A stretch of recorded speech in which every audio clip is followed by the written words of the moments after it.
gusohoka kabisa kudeshapo ku bahanzi bose basohoye indirimbo. Ndabona ko impera z'uyu mwaka wa 2024 ashobora kuzaba harimo indirimbo nyinshi cyane, nk'uwitwa King James yasohoye indirimbo, uwitwa Micho the Best yasohoye indirimbo, uwitwa Lee John yasohoye indirimbo.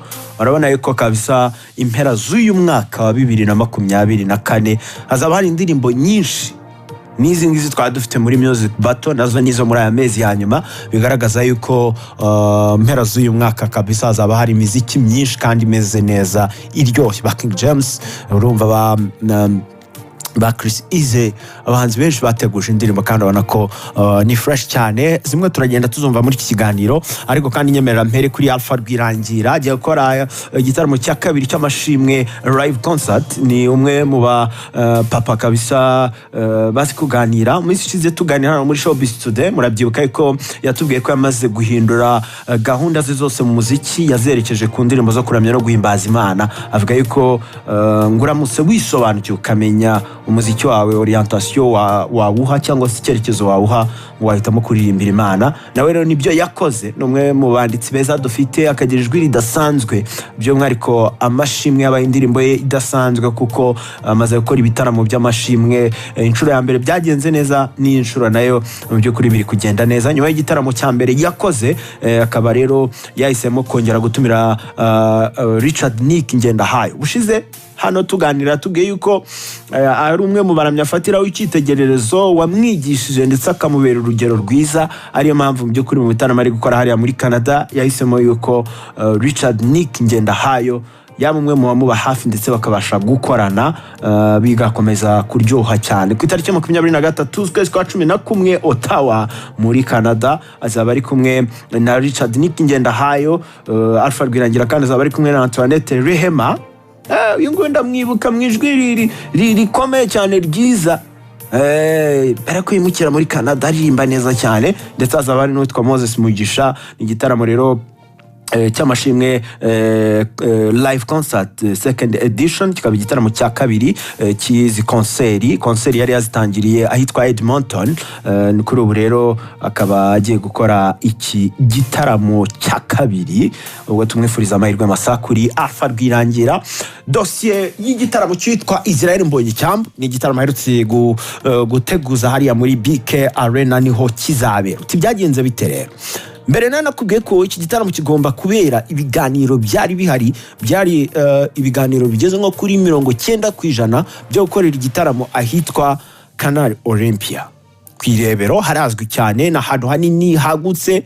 Israel Mbonyi Cyambu nyuma yo gutaramira muri Kenya ahitwa Ulinzi Complex, na hantu hanini cyane hari ikibuga kinini, yagize igitekerezo cyo gutegura konseri, nawe akayitegura abantu baticaye, abantu bakazaba bahagaze bakaramya bagahimbaza Imana. Atekereza we na ekipe ye mu bahafi batekereza gukorera igitaramo ahitwa kuri Canal Olympia kwirebero. Ibiganiro biratangira, ibiganiro bigera kure, ariko kandi muri team batangira kwibaza ikibazo kimeze nk'ikibazo abo muri MTN wacu na muzika bahuriye nacyo mu Bugesera, ikibazo cy'imvura. Ese ko ari hanze abo bantu mu 15 imvura inaguye kutabona aho bugamisha, kandi nanone ko tubona inyubako ya BK Arena itariki ya 25 nabo barabegera babwira itariki ya 25 z'ukwezi kwa 12 nta kindi kintu twahashyize, twahabikiye Mbonyi. Ibiganiro biraza, hatangira kwibazwa umuti we yamvura, ariko kandi naho kuri BK Arena nabo baganirizwa na timu ya Israel Mbonyi Cyambu, bagira ibyo bumvikana birimo na discount amwe namwe, bemeza yuko igitaramo gisubira kuri BK Arena. Mu gihe Mbonyi yatekereje na timu ye initial plan yari ukukijyana kuri Canal Olympia kugira ngo bazabashe kwakira abantu benshi, kuko muzika amaze gukora sold out inshuro 2,10 hariya bijyamo muri BK Arena. Yashaka kurenza byubura rebe 15 byabasha kujya kuri Canal Olympia niba byabasha kumushyigikira mbere yuko Mbonyi atangira kwitegura kuzakora igitaramo muri Stade Amahoro. Igitekerezo cya 2025 kiravuga ko Mbonyi afite muri plan kuzagikora muri Stade Amahoro, ariko icyo uyu mwaka araza kongera gusubira he? Araza kongera gusubira muri BK Arena ku itariki ya 25.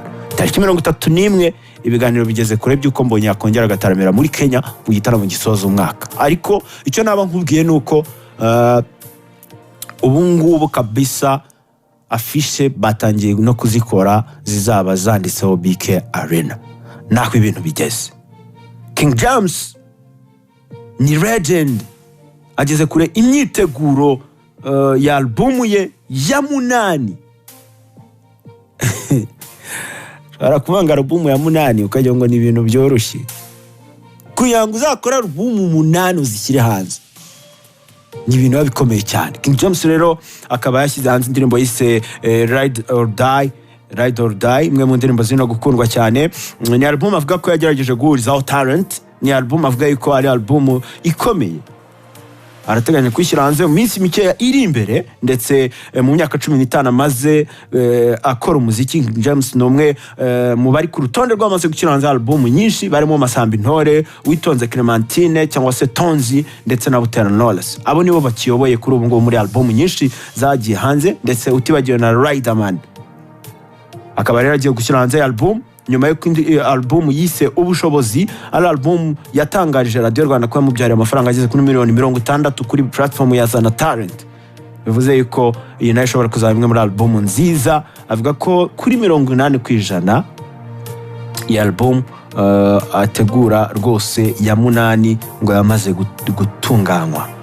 Avuga ko kuri album yazaba ari abahanzi barimo Juro Kizigenza, bakoranye indirimbo yitwa You n'abandi batandukanye. Reka twumve Ride or Die ya King James, imwe mu ndirimbo zigize album ye ya 8 n'ubundi umusore ari gukoraho. Hanyuma ngaruke mu kanya n'ubundi tuganira n'izindi story.